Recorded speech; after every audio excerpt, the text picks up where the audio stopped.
দুও শক্তিশালী ভূমিকম্পের আঘাতে হাঁফিয়ে উঠছে মিয়ানমার। দেশগত শুক্রবার মার্চের 28 তারিখ 12টা 20 অল্প সময়ের ব্যবধানে 7.7 ও 6.4 মাত্রার দুও ভূমিকম্প আঘাত হানে। শুধু মিয়ানমার নয়, ইবের প্রভাব অনুভূত হয়ে বাংলাদেশ, ভারত, থাইল্যান্ড সহ দক্ষিণ পূর্ব এশিয়ার বিভিন্ন স্থানত।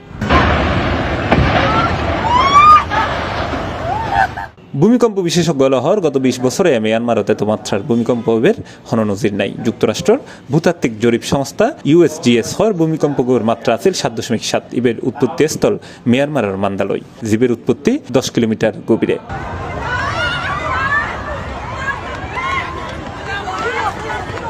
শুধু তাই নয়, আর্থকুয়েক ও বলকান ওয়েবসাইট দেখা যায় এই দুই ভূমিকম্পের পরে আরও বেশ হইগ আফটার শক হয়ে। ইতিমধ্যে শক্তিশালী ভূমিকম্প আঘাত হানিবার পর মিয়ানমারের সব অঞ্চলত জরুরি অবস্থা জারি করছে দেশগড় সামরিক জান্তা সরকার।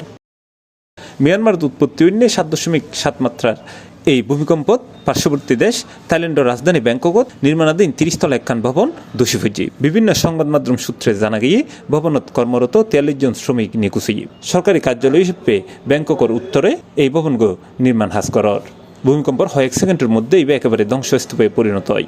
পাশাপাশি ব্যাংককত আরও বেশ কয়েক ভবনত ক্ষয়ক্ষতি খবর ফাঁকি।